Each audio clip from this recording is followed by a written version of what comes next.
Who is the best Spider-Man? It sounds like a simple question, but the moment you try to answer it, things get complicated. Because depending on who you ask, the answer always changes. Some people grew up watching Tobey Maguire swing through New York and believe he is the true Spider-Man. Others connected more with Andrew Garfield as the more emotional and expressive version, while another generation sees Tom Holland as the most accurate and modern take. And once you really think about it, you realize this is not just about who wore the suit better, it is about who truly understood what Spider-Man represents. When Tobey Maguire first appeared in Spider-Man, superhero movies were not what they are today. There was no shared universe and no massive expectations. Yet, his version became the foundation that everything else would build on. Because what made his Spider-Man stand out was not flashy action or constant humor, but how grounded everything felt. His Peter Parker was not cool, not confident, and not even particularly lucky. He was just someone trying to survive life while balancing responsibilities he never asked for. He struggled with money, struggled with relationships, and struggled with the pressure of doing the right thing even when it cost him everything. And when he gained power, it did not improve his life. It made it heavier because every decision came with consequences that affected the people around him. In Spider-Man 2, we see this pressure reach its peak as his life begins to fall apart. His powers start failing him. His relationships become strained, and everything he tries to hold together slowly slips away, leading him to make the painful decision to walk away from being Spider-Man. Not because he stopped caring, but because he was overwhelmed by the weight of it all. And that moment shows something important. Even heroes can break under pressure. Even someone with great power can reach a point where they feel like they have nothing left to give. But what defines him is not that he walked away, it is that he came back.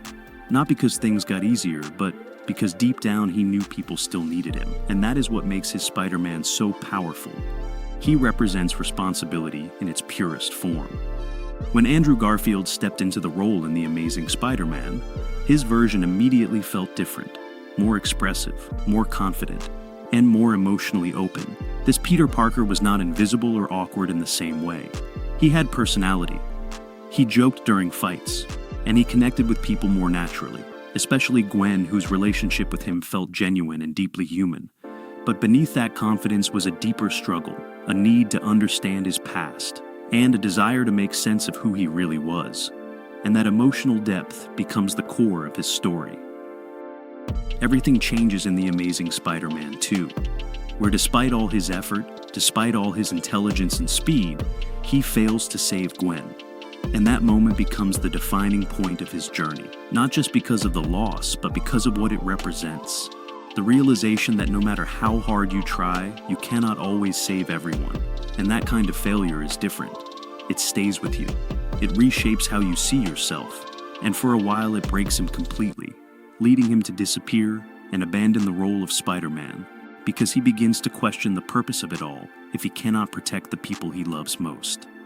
But eventually he returns, not because the pain has faded, but because he understands something deeper. Being Spider-Man is not about always winning. It is about continuing even when you lose, even when the outcome is not what you hoped for.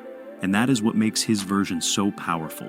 It reflects a reality many people understand, that sometimes doing your best is not enough, and yet you still have to keep moving forward. When Tom Holland was introduced in Captain America: Civil War, his Spider-Man felt younger, more energetic, and more hopeful than the versions before him. He was excited to be a hero, eager to prove himself, and inspired by the people he looked up to, especially Tony Stark, who became a mentor figure in his life. And for the first time, Spider-Man was not completely alone.